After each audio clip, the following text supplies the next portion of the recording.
What zoo did you animals escape from? Captain Danny Brooks surveys the black wedding guests like he's looking at a crime scene. 8 officers spread out, hands on weapons. Officer, this is a private wedding. Shut your mouth, boy. Brooks slams his palm against the groom's chest, sending him stumbling backward. You think putting on a monkey suit makes you people? He grabs an elderly man by the collar, slamming him against marble. Face the wall, Grandpa. Probably got warrants anyway. Brooks circles the terrified guests. Which one of you is dealing? Don't lie. I can smell the ghetto on all of you. The bride starts crying. Children hide behind their parents. 40,000 viewers watch pure hatred disguised as law enforcement. The groom's shaking hand reaches for his wallet. Inside waits a business card that will destroy everything these officers think they know about power. They're about to learn the most expensive lesson of their careers. This morning promised such joy. 6 hours earlier, Benjamin Oliver adjusts his white bow tie in the mirror of his downtown Atlanta office. Georgia's Attorney General has prosecuted corrupt officials, dismantled criminal enterprises, and reformed sentencing guidelines. Today, he just wants to marry the woman he loves. His phone buzzes with congratulations from colleagues across the South, federal judges, Supreme Court clerks, the governor's chief of staff. Benjamin's rise from the son of a Baptist preacher in East Atlanta to the state's top prosecutor represents everything his grandfather fought for during the civil rights movement. Rebecca Oliver-to-be arrives at Swan House Gardens 3 hours before the ceremony. The venue's history weighs heavily, built in 1928 when black families couldn't even walk these grounds, let alone celebrate here. Today feels like victory over a past that tried to limit their dreams. Sarah Mitchell, investigative reporter for the Atlanta Journal-Constitution, parks outside the venue. She's covering the wedding for the society pages, but her instincts twitch when she notices Fulton County patrol cars circling the block. 3 times in 30 minutes. Wedding venues don't usually attract police attention unless someone called them. Pastor David Oliver, Benjamin's father, rehearses his ceremony notes. At 67, he married 3 generations of families. He survived Jim Crow, marched with King, and watched his son become the first black attorney general in Georgia history. This wedding represents more than love. It symbolizes progress his generation died fighting for. The Swan House staff finalizes arrangements. 200 guests. Live streaming for extended family across the country. The permit process took 6 months. Unusual delays, mysterious paperwork requests, sudden safety concerns that appeared and disappeared without explanation. Rebecca's law firm had to threaten legal action just to secure the venue. Captain Danny Brooks receives his assignment at 2:47 p.m. Noise complaint, 3130 Slayton Drive. The address means nothing to him. He doesn't know it's Swan House Gardens. I don't know the history. Doesn't care about permits or peaceful celebrations. He sees an opportunity to hit monthly arrest quotas with minimal paperwork. Brooks has worked in Fulton County for 15 years. His record includes 43 complaints of excessive force, 17 allegations of racial profiling, and 0 disciplinary actions. The police union protects him. The district attorney avoids prosecuting him. He operates with impunity because the system protects its own. Benjamin's cousin Marcus sets up his phone to live stream the ceremony. Families in California, New York, and overseas want to witness this moment. The technology that will capture joy will also document something far darker. 40,000 viewers join the stream as wedding music begins. Swan House Gardens transform as guests arrive. Federal judges park beside community organizers. Corporate lawyers chat with nonprofit directors. This gathering represents black excellence in every form, achieved despite systemic barriers, celebrated in spaces that once excluded them entirely. Rebecca walks the aisle in her grandmother's pearls and her great-grandmother's lace. 4 generations of women who survived slavery, segregation, and struggled to see this moment. Her wedding dress costs more than some families earn annually, but every thread represents defiance against limitations others tried to impose. The ceremony begins at 4:15 p.m. Pastor Oliver's voice carries across gardens where his ancestors couldn't walk. Benjamin waits at the altar, surrounded by friends who've shattered glass ceilings and rewritten rules. This moment represents everything America promises when it works correctly. None of them know that 8 officers are driving toward their celebration with assumptions about black gatherings, black wealth, and black joy. The radio crackles with reports of suspicious activity at 3130 Slayton Drive. Radio static cuts through wedding music at 4:52 p.m. Unit 47, respond to noise disturbance, 3130 Slayton Drive. Multiple complaints about gathering. Captain Danny Brooks keys his radio. Copy dispatch, en route with backup. He doesn't question the complaints, doesn't verify the callers' identities, doesn't check if permits exist. He sees an address in Buckhead and assumes trouble. Black people in expensive neighborhoods always mean problems in his experience.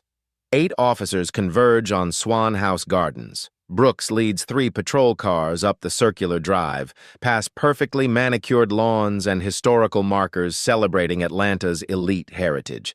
The irony escapes him completely. Benjamin's cousin Marcus holds his phone steady, streaming live to 12,000 viewers. "Y'all are about to see Benjamin marry the love of his life," he whispers into the camera. The comment section floods with heart emojis and congratulations from family worldwide. Pastor Oliver reaches the moment where he asks for objections. "If anyone has reason these two should not be joined." Car doors slam in the distance. Heavy boots cross gravel. Radio chatter grows louder. "What's that noise?" Rebecca whispers, still holding Benjamin's hands.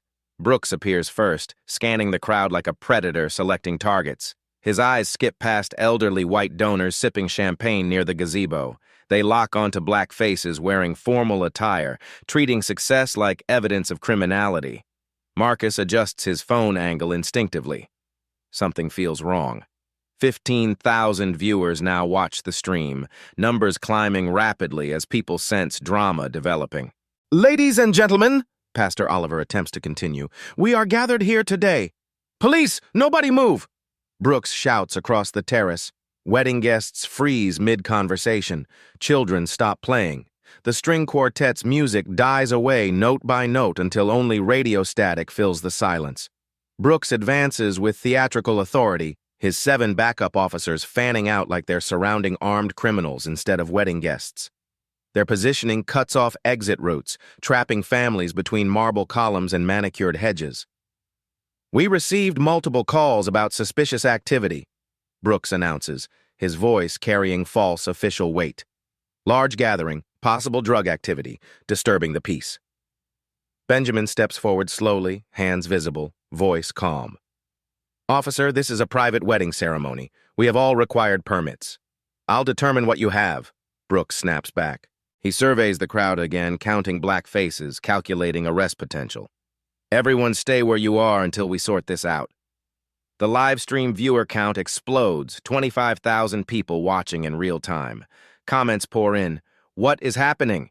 This is insane! Call the news!" Marcus keeps filming, instinctively understanding he's documenting something historically significant. Brooks signals his officers with hand gestures practiced during raids on drug houses and gang territories. They spread out systematically, each taking position near clusters of black guests while ignoring white attendees entirely. "Ma'am, step away from that table," Officer Jenkins orders Rebecca's elderly aunt, who is simply adjusting flower arrangements. "Sir, I need to see identification," Officer Martinez demands from Dr. Thomas Washington, a renowned heart surgeon still holding his champagne glass. Rebecca's hand finds Benjamin's. She feels his muscles tense, recognizing the prosecutor's mind calculating legal violations in real time. He's witnessing constitutional rights trampled by officers who assume their badges grant unlimited authority. 35,000 viewers now watch the stream. Local news alerts start pinging phones as the video spreads across social media platforms. #Wedding Raid begins trending as viewers screenshot and share what they're witnessing. Brooks approaches Benjamin and Rebecca directly, his swagger suggesting he expects immediate compliance and apologies. He sees an uppity couple who needs reminding about their proper place in his version of social hierarchy. "You the ones responsible for this gathering?" he asks, deliberately using language that reduces their wedding to a suspicious assembly. The live stream chat explodes with outrage and disbelief. Viewers tag news outlets, civil rights organizations, and local politicians. What started as a family celebration is becoming a viral documentation of systemic racism in real time. Brooks has no idea he's being watched by 40,000 people, or that he's about to make the biggest mistake of his career. Everyone with melanin, step forward for ID checks. Brooks doesn't hide his racial profiling. He treats prejudice like standard police procedure, expecting compliance from people he considers naturally suspicious. The live stream viewer count hits 55,000. Marcus keeps his phone steady as comments flood in from across the country. Civil rights lawyers start appearing in the chat offering legal advice. Local news stations message him directly for permission to use the footage. "Officer, you can't selectively check identification based on race." Dr. Washington speaks up. The heart surgeon's voice carries decades of authority earned in operating rooms where life and death decisions happen in seconds. "I can check whoever I want," Brooks shoots back. "You got a problem with that, doctor?" The emphasis on doctor drips with mockery. Brooks has perfected the art of making professional titles sound like insults when spoken to black achievers. Officer Martinez approaches the elderly woman sitting near the fountain. Mrs. Eleanor Robinson, 83 years old, granddaughter of slaves, retired principal who educated 2 generations of Atlanta's children. Her pearl necklace catches afternoon sunlight as rough hands demand her identification. "Ma'am, what's in your purse?" Martinez asks, reaching for the antique handbag containing her late husband's Purple Heart medal. "You cannot search my belongings without cause," Mrs. Robinson responds with dignity that makes Brooks's aggression look primitive by comparison. "Probable cause is you being here," Brooks interjects, stepping closer to intimidate the elderly woman. Benjamin's prosecutor training kicks in. He watches constitutional violations accumulate like evidence in a criminal case. Fourth Amendment protections trampled. Equal protection clause ignored. Due process destroyed by officers who mistake badges for immunity from law. The body cameras should be recording everything. Officer Davis's camera faces the ground. Accidentally, he'll claim later. Officer Thompson's device experiences sudden technical difficulties. Only Officer Martinez's camera captures footage, but his angle conveniently misses Brooks's most aggressive moments. Rebecca watches her wedding guests, federal judges, corporate executives, community leaders, treated like suspected criminals. The irony burns. People who've spent lifetimes fighting systemic racism find themselves victims of it at their own celebration. "Young man, empty your pockets," Officer Jenkins commands 16-year-old Marcus Jr., Rebecca's nephew. The teenager was filming on his phone before officers confiscated it, claiming it was evidence of suspicious behavior. Pastor Oliver steps forward protectively. "That's a child. This is completely inappropriate." "Step back, preacher man," Brooks growls. "We're conducting official police business." He emphasizes official, like it grants divine authority to humiliate families celebrating love. Brooks operates from a worldview where black success requires investigation, black joy seems suspicious, and black dignity demands punishment. The live stream chat becomes a real-time legal clinic. Lawyers explain viewers' rights while civil rights organizations coordinate responses. #wedding raid trends nationally as the video spreads across every social platform. Major news outlets request interview permissions while the harassment continues. "Anyone here on probation?" Brooks asks loudly, fishing for arrests among guests he assumes carry criminal records. "Anybody got warrants, outstanding tickets, unpaid child support?" Each question lands like a slap. He's profiling an entire community based on stereotypes that exist only in his prejudiced mind. These are doctors, lawyers, teachers, and community leaders being treated like gang members. Rebecca's grandmother pulls her aside. "Baby girl, this is just like Birmingham. Same hate, different badges." The comparison to 1960s police brutality isn't hyperbole. It's lived experience from someone who survived both eras of systematic oppression. 68,000 viewers now watch the stream. International media picks up the story. The hashtag spreads globally as people witness American racism performed by uniformed officers who expect praise for their prejudice. Brooks notices the phone's filming him but doesn't care. He's performed this routine hundreds of times without consequences. The police union will protect him. Internal affairs will clear him. The system always shields its own from accountability. "Ma'am, why are you dressed so fancy?" he asks Rebecca. implying that black women in expensive gowns must be hiding criminal activity. Benjamin's hands clench into fists. 20 years of legal training war against protective instincts toward his bride. He knows any aggressive response will be used to justify escalated violence against his guests. Officer Davis approaches the gift table, eyeing wrapped presents like evidence of illegal activity. What's in these packages? Drugs? Stolen merchandise? The suggestion that wedding gifts contain contraband reveals the depth of his prejudiced assumptions about black celebrations. Mrs. Robinson stands slowly, her arthritis making movement painful. She faces Brooks directly. Officer, I taught civics for 40 years. I know constitutional law. You are violating every oath you swore to protect. Her words carry the weight of lived history. This woman educated governors, senators, and Supreme Court clerks. She's forgotten more about American law than Brooks will ever learn. Civics won't help you if I find something illegal, Brooks retorts, completely missing the irony of threatening a retired educator with false charges. The live stream reaches 75,000 viewers.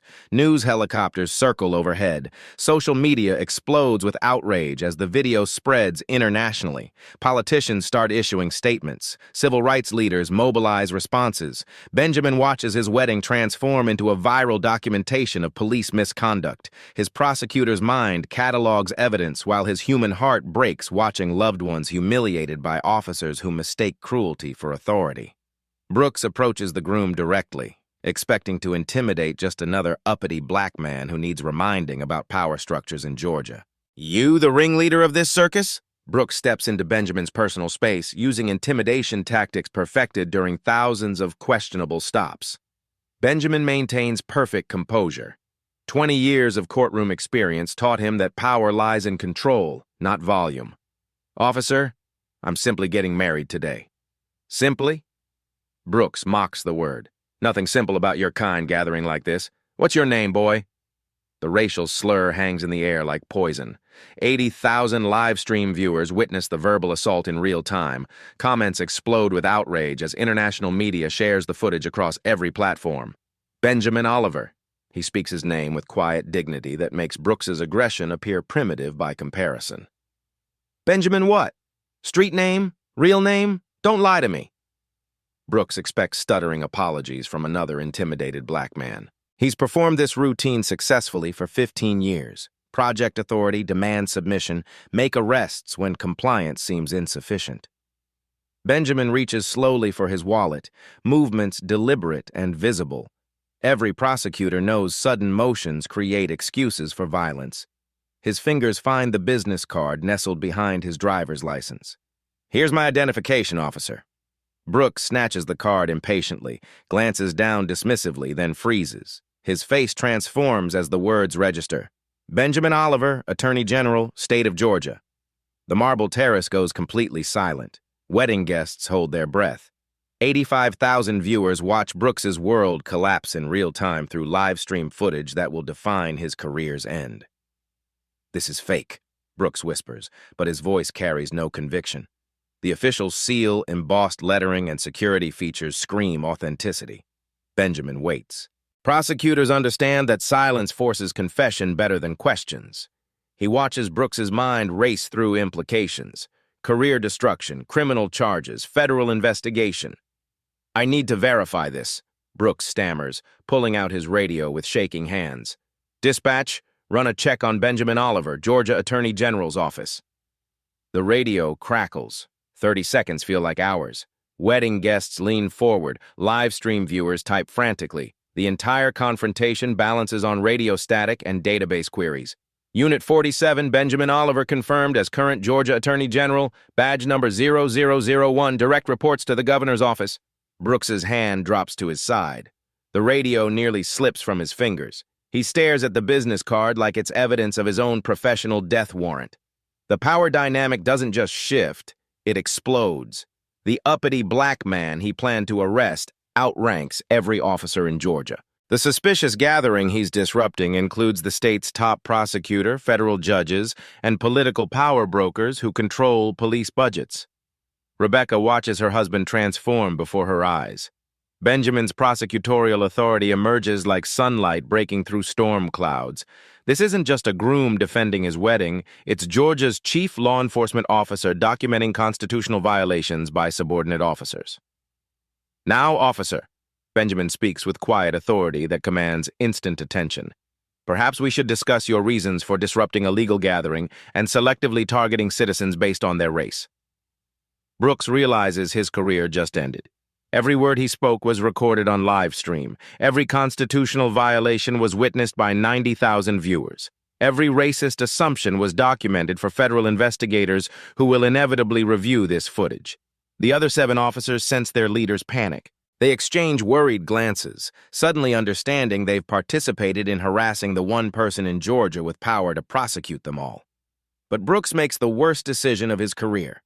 Instead of apologizing, instead of retreating, instead of acknowledging his massive mistake, his ego chooses destruction over dignity. "I don't care if you're the president," he snarls. "I've got reasonable suspicion, and I'm not leaving until I search every one of these people." The livestream viewer count hits 100,000 as Brooks declares war on Georgia's Attorney General. Brooks doubles down on professional suicide. "Badges don't impress me. I've seen fake IDs before." 120,000 viewers watch a police captain declare war on Georgia's top prosecutor. The live stream explodes across social media as news outlets scramble to cover the story developing in real time. Sarah Mitchell, the Atlanta Journal-Constitution reporter, starts making calls from the parking lot. Her editor patches her through to the newsroom's legal team while she live streams on her own phone, adding a second angle to the viral documentation. Within minutes, investigative machinery activates across Atlanta. Mitchell's contacts in internal affairs, the FBI field office, and the governor's communications team start receiving alerts about the Swan House incident, spreading across social media platforms. "Officer Brooks," Benjamin says with prosecutorial precision, "you are currently violating the 4th, 5th, and 14th Amendments to the Constitution. I strongly advise you to reconsider your position." "Advice noted and rejected," Brooks sneers. "Search everyone. I want to know what they're hiding." The live stream chat becomes a digital war room. Civil rights lawyers coordinate responses while federal investigators monitor the footage from field offices across the South. Screenshots flood Twitter, Instagram, and TikTok as the video spreads internationally. Rebecca's phone buzzes with messages from the governor's office, federal judges, and Supreme Court clerks. The wedding guest list reads like a power structure directory, people who control police budgets, judicial appointments, and federal oversight of local law enforcement. Mitchell receives her first leaked document at 5:23 p.m. A Fulton County insider texts her internal email chains showing Brooks requested maximum backup for suspected gang activity at Swan House Gardens. The language reveals premeditation. This wasn't responding to noise complaints.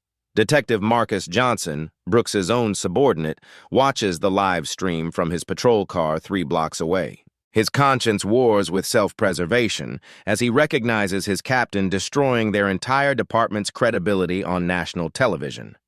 Johnson makes a career-defining decision. He forwards Internal Affairs the email chain he received that morning. "Target practice at fancy venue today. Time to remind certain people about respect." The messages reveal coordination between Brooks and 3 other officers. Benjamin's phone receives text messages from the FBI's Atlanta field office requesting immediate contact. Federal investigators monitoring social media recognize civil rights violations occurring in real time and want to coordinate evidence preservation. Mrs. Robinson, the retired principal, speaks loudly enough for the live stream to capture. "I've seen this before, child. Same hatred, different decade, but this time the whole world is watching." Her words resonate across the digital audience. Viewers share stories of their own encounters with police harassment while demanding accountability for officers abusing their authority. The governor's communications director calls Benjamin directly. "Sir, we're monitoring the situation. Federal marshals are en route if you need immediate assistance." Benjamin declines federal intervention, recognizing that local officers digging deeper holes serves long-term justice better than immediate rescue. Every additional minute of misconduct creates stronger cases for prosecution. Officer Martinez approaches Dr. Washington again, demanding to search his medical bag. "What's really in there, Doc? Prescription drugs for street sales?" The accusation against a renowned heart surgeon reveals the depth of racial stereotyping driving police behavior. Martinez assumes black professionals must be criminals regardless of evidence or reputation. Sarah Mitchell receives her second leaked document at 5:31 p.m. A courthouse source forwards her permit applications for Swan House events over the past 3 years. The pattern shows systematic delays and harassment for events hosted by minority organizations, while white social gatherings received immediate approval. The live stream viewer count reaches 150,000. International news outlets request permission to broadcast the footage as the story spreads globally. Civil rights organizations coordinate press releases while politicians issue statements condemning the police behavior. Benjamin watches his wedding guests endure continued harassment, while evidence of systematic discrimination accumulates in real time.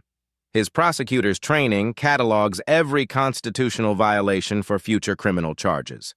Detective Johnson forwards Internal Affairs additional evidence. Financial records showing Brooks's overtime payments spiked during months with high arrest numbers. The correlation between personal income and aggressive policing suggests quota-driven law enforcement targeting minority communities. Rebecca's aunt films her own video, providing third-angle documentation of the harassment. Social media algorithms amplify the content as engagement explodes across all platforms. #WeddingRaid becomes the top trending hashtag globally. Brooks remains oblivious to his viral infamy. He orders officers to search gift bags, examining wedding presents like evidence containers. His paranoia about hidden contraband reveals deep-seated assumptions about black celebrations requiring criminal investigation. The Atlanta FBI field office activates its Civil Rights Division at 5:47 p.m. Special Agent Jennifer Walsh, watching the live stream from her office, recognizes federal crimes occurring in real time and begins coordinating evidence preservation with local authorities. Sarah Mitchell receives her most explosive leak yet. Financial records showing monthly deposits into Brooks's personal account from Millennium Corrections, a private prison company. The amounts correlate directly with his arrest statistics, suggesting financial incentives for mass incarceration. Have you ever been profiled because of your skin color? Share your story below, Marcus whispers into his live stream. The comment section explodes with personal testimonies as viewers relate their own experiences with police harassment. Benjamin's phone buzzes with updates from his office. Assistant Attorneys General monitor the live stream while preparing search warrants for Brooks's financial records, communications, and arrest statistics. The Attorney General's office mobilizes like Brooks just declared war on the rule of law. The retired principal, Mrs. Robinson, addresses Brooks directly. "Young man, I taught constitutional law for 40 years. You're violating every principle this nation claims to represent." Brooks ignores her completely, continuing his search of elderly guests like they're gang members hiding weapons. His disrespect for elders reveals cultural blindness that extends far beyond legal ignorance. Detective Johnson forwards Internal Affairs the most damning evidence. Audio recordings from Brooks's patrol car showing coordination with private prison representatives discussing delivery quotas for incoming inmates. The recordings suggest systematic corruption extending throughout the department. 180,000 viewers now watch the live stream as evening news programs interrupt regular broadcasting to cover the story. Politicians from both parties issue statements condemning police misconduct while demanding immediate investigations. Sarah Mitchell confirms her sources and publishes breaking news online. Exclusive: police captain under federal investigation harasses Georgia Attorney General's wedding. The article includes leaked financial records, internal emails, and coordination evidence showing systematic targeting of minority events. The story explodes across news platforms as media outlets scramble to cover police harassment of Georgia's top prosecutor during his own wedding. International correspondents request interviews while civil rights leaders coordinate responses. Brooks continues searching guests, completely unaware that he's become the poster child for police reform movements worldwide. His live-streamed misconduct provides civil rights organizations with perfect documentation of systematic racism in law enforcement. Federal investigators are already preparing search warrants as Brooks digs his professional grave deeper with every passing minute. The Fulton County Police Union mobilizes within an hour. President Tommy Richardson receives alerts about Brooks's viral live stream while dining at his country club. He doesn't watch the footage. He doesn't need to. Protecting officers from accountability is his full-time job. Richardson makes his first call to Police Chief William Hayes. "Chief, we got a situation developing. The media's attacking one of our finest over a routine noise complaint. The union spin machine activates immediately. Richardson contacts friendly journalists, sympathetic politicians, and conservative bloggers to craft a counter-narrative before the truth spreads further. At 6:15 p.m., the union issued an official statement. Captain Brooks responded to legitimate complaints about disturbing the peace. Any allegations of misconduct are premature and politically motivated attacks on law enforcement." The statement ignores video evidence watched by 200,000 people. It dismisses constitutional violations documented in real time. It transforms obvious racism into political persecution of honest cops. Benjamin receives threatening phone calls within 2 hours. Anonymous voices promise consequences for attacking police officers doing their jobs. The callers assume he orchestrated the confrontation rather than simply defending his wedding guests. Rebecca's law firm gets similar calls. Partners who've never handled criminal cases suddenly find themselves targets of harassment for employing the cop-hating attorney general's wife. Richardson coordinates with conservative media outlets to portray Brooks as a victim of racial politics. Talk radio hosts receive talking points emphasizing political correctness gone wrong and attacking heroes in uniform. The union retains Marcus Williams, Atlanta's most aggressive defense attorney, to represent Brooks and his officers. Williams specializes in police misconduct cases using procedural technicalities and character assassination to protect criminal cops. Sarah Mitchell's investigation hits immediate roadblocks. Her courthouse sources report sudden pressure to stop cooperating with media inquiries about police corruption.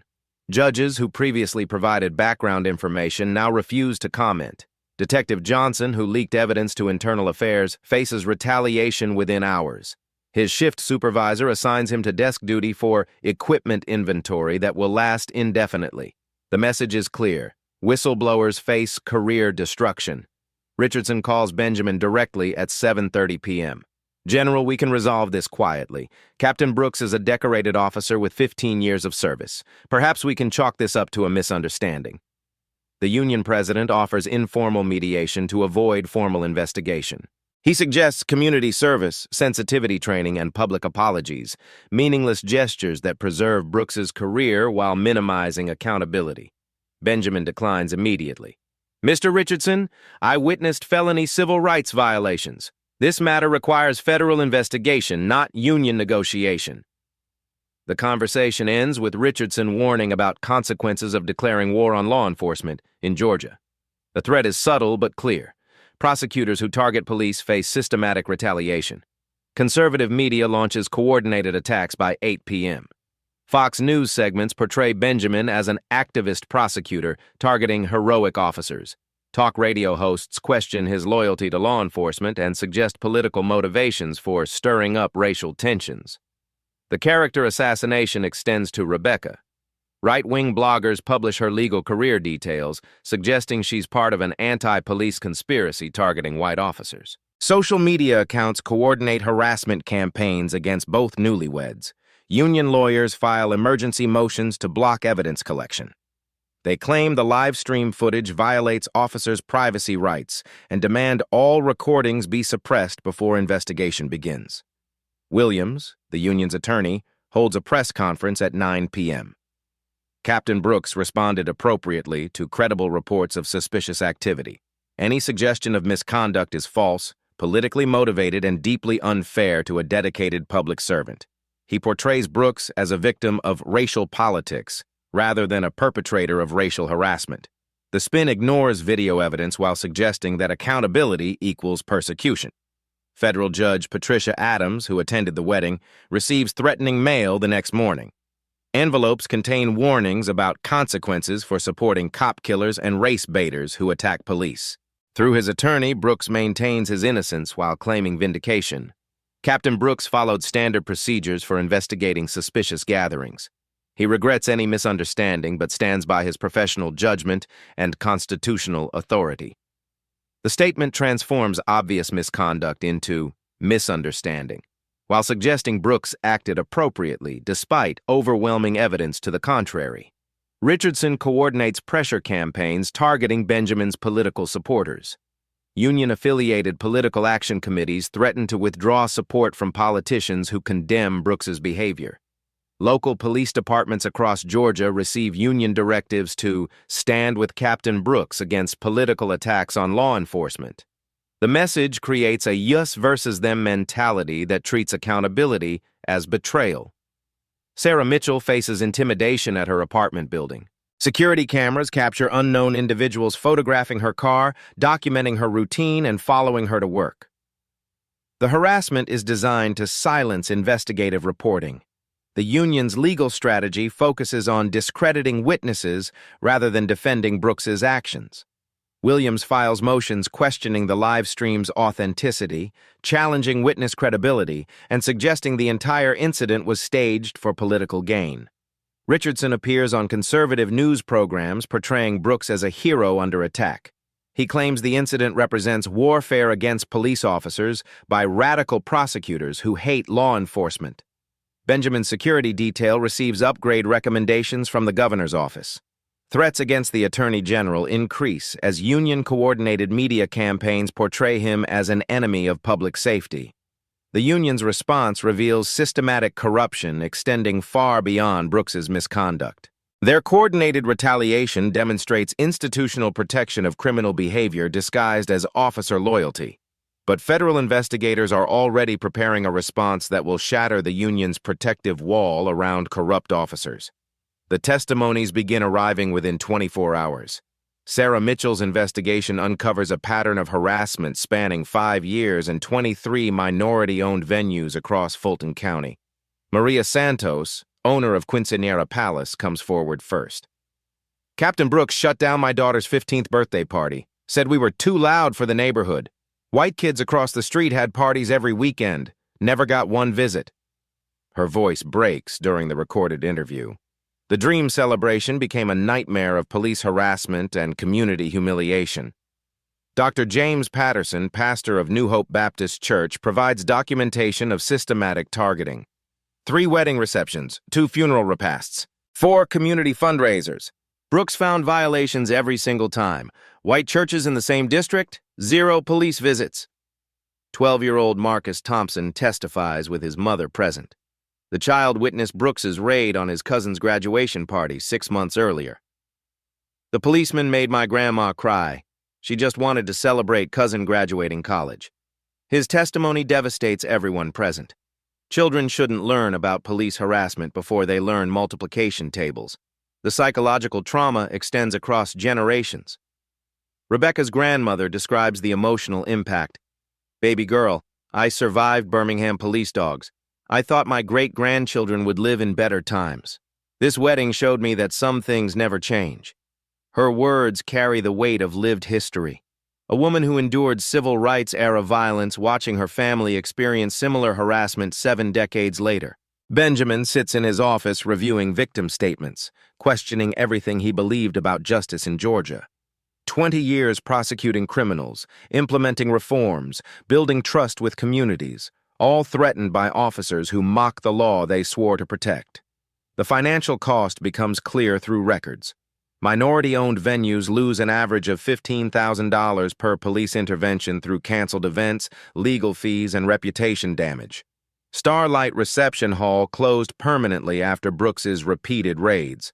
Owner Thomas Johnson invested his life savings in the venue, only to watch police harassment drive away customers until bankruptcy became inevitable. Worked 30 years as a mechanic, saved every penny to open that hall, Johnson explains through tears. Captain Brooks destroyed my family's future because he decided black folks don't deserve nice things. Children's drawings reveal lasting psychological impact. 8-year-old Destiny Williams drew police officers as monsters after witnessing Brooks terrorize her aunt's baby shower. The image captures trauma requiring years of therapy. Community leaders describe the broader chilling effect on black celebrations. Families now avoid public venues, fearing police harassment will ruin milestone moments. Weddings move to private homes. Graduations become small family gatherings. We're teaching our children to hide their success, explains Dr. Angela Moore, president of the Atlanta Black Professional Association. Celebrating achievements publicly invites police retaliation. That's not freedom. That's fear-based existence. Benjamin realizes Brooks's actions represent more than individual misconduct. They demonstrate institutional racism designed to keep minority communities subordinate through constant intimidation and economic pressure. Have you ever been afraid to celebrate your achievements because of who you are? This pattern of harassment happens everywhere, not just Georgia. Then Sarah Mitchell receives the phone call that changes everything. A federal prosecutor wants to meet immediately about corruption reaching the highest levels of Georgia law enforcement. Federal Special Agent Jennifer Walsh calls Sarah Mitchell at 7:30 a.m. the morning after the wedding. Miss Mitchell, we need to meet. The Bureau has been monitoring Captain Brooks for 18 months as part of a broader civil rights investigation. The revelation changes everything. Brooks isn't just a rogue officer. He's a target in an ongoing federal probe into systematic corruption throughout Georgia law enforcement. Walsh explains the scope during their coffee shop meeting. Operation Clean Badge involves 12 counties, 47 officers, and extensive financial surveillance. Your wedding footage provided the missing piece we needed. The FBI has been building cases against corrupt officers using federal racketeering statutes typically reserved for organized crime. Brooks's live-streamed misconduct gives prosecutors the smoking gun evidence they've been seeking. Benjamin receives official notification from the Department of Justice Civil Rights Division. Federal prosecutors want to coordinate with his office to ensure state and federal charges complement rather than conflict with each other. Community organizations mobilize rapidly. The NAACP, Southern Poverty Law Center, and local civil rights groups coordinate press conferences demanding accountability. Social media campaigns amplify victim testimonies while pressuring politicians to support reform. Rebecca's law firm receives calls from constitutional lawyers across the country offering pro bono assistance. Major civil rights organizations recognize the case's potential to establish precedent for police accountability nationwide. Detective Johnson, the whistleblower officer, receives protection from federal marshals after his colleagues discover his cooperation with internal affairs. His leaked evidence becomes crucial to federal prosecution strategy. Walsh reveals the extent of federal surveillance. We've been monitoring Brooks's communications for months. Wiretaps captured conversations with private prison representatives discussing delivery quotas and monthly payment schedules. The private prison connection transforms local police misconduct into federal racketeering charges. Brooks wasn't just harassing minorities. He was trafficking human beings into corporate-owned detention facilities for profit. Benjamin's office coordinates with federal investigators to preserve evidence while building complementary state cases. The partnership between local prosecutors and federal agents creates an unprecedented accountability framework. Community support rallies behind the victims. Churches organize prayer vigils. Business organizations pledge financial assistance for venues damaged by police harassment. Citizens demand city council action. Social media campaigns reach international audiences as civil rights organizations coordinate global pressure. #Justice for Benjamin trends alongside #Wedding Raid as the story becomes a symbol of systematic racism in American policing. The governor's office announces a special commission to review police accountability statewide. Political pressure mounts as elected officials distance themselves from officers who've become national symbols of corruption. Walsh shares federal strategy. We're not just prosecuting individual officers, we're dismantling the entire network of corruption that enables systematic civil rights violations across the South. The federal investigation extends far beyond Brooks to include judges who ignored complaints, prosecutors who refused cases, and politicians who protected corrupt officers from accountability. Benjamin realizes his wedding harassment became a catalyst for justice reform, extending across multiple states. Federal resources combined with community activism create momentum for systematic change. Federal grand jury subpoenas are being prepared as the investigation expands to expose corruption reaching the highest levels of Georgia's justice system. The financial records arrive at 9:47 a.m., delivered by federal investigators to Benjamin's office. Agent Walsh spreads bank statements across his conference table like evidence in a murder trial. Captain Brooks received $47,000 in additional income last year, Walsh explains, pointing to monthly deposits. Every payment correlates directly to arrest numbers at minority-owned venues. The paper trail reveals systematic human trafficking disguised as community policing. Brooks wasn't just harassing black families. He was selling human beings to private prison corporations for profit. Millennium Corrections, Georgia's largest private prison company, paid Brooks $200 per arrest delivered to their facilities. The quota system incentivized him to target minority celebrations because large gatherings guaranteed multiple arrests and maximum payments. Benjamin studies the financial evidence with prosecutorial precision. This transforms harassment into racketeering under federal law. Brooks operated a criminal enterprise using police authority. Walsh nods grimly. It gets worse. Brooks recruited 12 other officers into the scheme. They divided Fulton County into territories like drug dealers claiming turf for profit. Internal communications seized through federal warrants reveal the depth of corruption. Email chains discuss hunting grounds and fresh meat when referring to minority community events requiring police response. Brooks's personal bank account shows deposits totaling $847,000 over 5 years. His salary couldn't support the luxury car, boat, and vacation home he purchased through systematic civil rights violations. The wedding raid was supposed to generate 15 arrests, Walsh explains, showing intercepted text messages. Private prison representatives promised bonus payments for large-scale deliveries during summer months. Federal wiretaps captured Brooks coordinating with Millennium Corrections executives 3 days before Benjamin's wedding. They discussed disrupting the celebration to secure inventory for their facilities. The recordings reveal corporate executives directing police operations like plantation overseers commanding slave catchers. Private prisons needed bodies to maintain federal contracts, so they purchased arrests from corrupt officers. Benjamin's wedding guests weren't targeted because of noise complaints. They were selected as merchandise for corporate profit margins. Human trafficking with badges and legal authority. Walsh shares the most damning evidence. Brooks received performance bonuses based on demographic quotas, higher payments for black arrests versus white arrests. The racism was literally profitable. Financial records from other counties reveal the scheme's statewide scope. 47 officers across Georgia participated in systematic trafficking of minority citizens to private detention facilities. The economic incentives explain Brooks's behavior patterns perfectly. His harassment of minority venues wasn't motivated by racial hatred alone. It was a business model generating substantial personal income. Every wedding, graduation, and birthday party became a profit opportunity, Walsh continues. Brooks treated celebrations like inventory collection for his corporate partners. Federal investigators tracked money flowing from private prison corporations through shell companies into officers' personal accounts. The laundering scheme involved multiple banks and fake consulting contracts. Benjamin realizes the scope extends beyond individual corruption to corporate police partnerships designed to generate profits through mass incarceration of innocent citizens. The evidence reveals systematic destruction of constitutional rights for financial gain. Police officers became bounty hunters collecting human beings for corporate customers who profited from incarceration. "We're not prosecuting police misconduct anymore," Benjamin tells his staff. "We're prosecuting human trafficking, racketeering, and conspiracy under federal organized crime statutes. Federal prosecutors prepare RICO charges typically reserved for mafia organizations." Brooks's police corruption operates identically to organized crime syndicates, territorial control, systematic violence, and profit through illegal enterprises.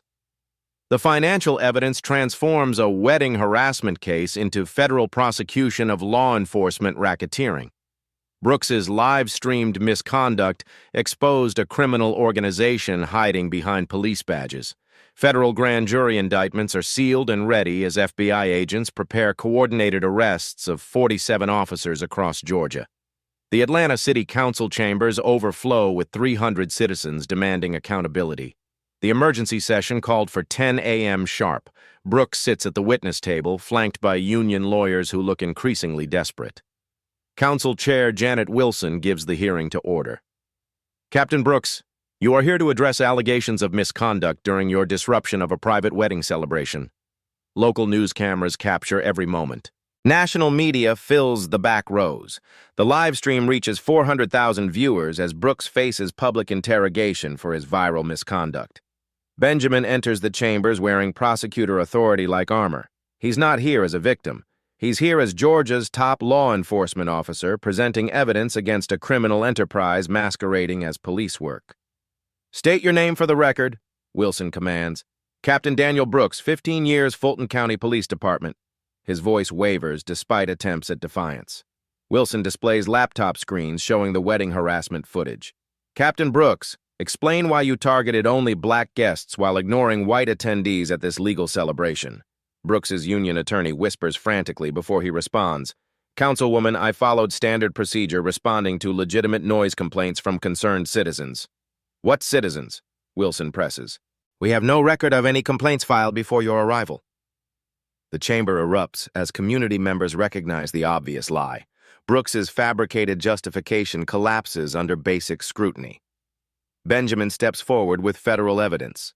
"Councilwoman Wilson, may I present financial records showing Captain Brooks received payments from private prison corporations based on arrest quotas?" Brooks's face drains of color as bank statements project onto chamber screens. 400,000 live stream viewers witness the money trail connecting police harassment to corporate profit margins. These records show $47,000 in additional income correlating directly to arrests at minority-owned venues. Benjamin continues. "Captain Brooks operated a criminal enterprise trafficking human beings for corporate profit." Wilson examines the evidence with growing outrage. "Captain Brooks, how do you explain these payments?" Brooks's attorney objects frantically. "Councilwoman, these allegations are premature pending full investigation." Federal agents enter the chamber at 10:47 a.m. Agent Walsh approaches Brooks with handcuffs ready. "Daniel Brooks, you are under arrest for conspiracy, racketeering, and civil rights violations under federal law." The chamber explodes as handcuffs click around Brooks's wrists. 450,000 viewers watch live as the police captain who terrorized a wedding gets arrested during his own accountability hearing. "You have the right to remain silent." Walsh continues the Miranda warning. Brooks's union lawyer protests futilely as federal agents escort his client toward prosecution and prison. Council members sit stunned as Brooks disappears through chamber doors in handcuffs. The same man who demanded ID from wedding guests now faces federal prosecution for human trafficking. Benjamin addresses the chamber with quiet authority. "Justice doesn't require badges or titles. It requires courage to hold power accountable regardless of who wields it." The audience erupts in sustained applause as community members witness systematic corruption finally facing consequences. The live stream chat floods with celebration as viewers recognize justice being served in real time. Wilson gavels the chamber to order. This council will now vote on emergency police reform measures to prevent future misconduct. The vote passes unanimously as 47 arrest warrants execute simultaneously across Georgia, dismantling the largest police corruption network in state history. 6 months later, Benjamin and Rebecca renew their vows at Swan House Gardens, the same marble terrace, the same fountain music. But everything has changed. Captain Brooks serves 18 months in federal prison, the same private facility where he sent innocent victims. 47 officers across Georgia face similar sentences as Operation Clean Badge dismantles systematic corruption. The Georgia Police Accountability Act passes with bipartisan support. Body cameras have become mandatory. Financial disclosure requirements expose profit-driven policing.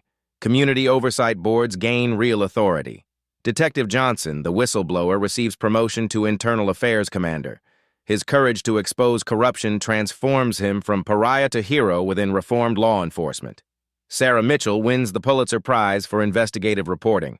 Her series on police-prison partnerships sparks federal investigations in 12 states, exposing nationwide trafficking schemes. Mrs. Robinson, the retired principal who faced Brooks's aggression, speaks at the ceremony. "Some badges protect, others we had to protect ourselves from. Today, we know the difference." Benjamin's second wedding celebrates more than love. It commemorates justice prevailing over systematic oppression. The live stream reaches 2 million viewers as families worldwide witness accountability triumphing. The gift table holds thank you letters from 43 minority-owned venues no longer facing police harassment. Their celebrations happen without fear because corruption no longer wears badges in Georgia. Justice isn't a spectator sport. Like this video if you believe accountability applies to everyone. Subscribe for more stories where truth defeats power. And tell us, what would you do if badges were used against you instead of for you? Some badges protect. Today, we protected ourselves. The story you heard today wasn't cleaned up. It was told exactly as it happened. At Black Voices Uncut, we believe that's the only way truth can live. If you felt something, hit like, comment, and your reaction, and subscribe. Every week, we bring you voices that refuse to be silenced.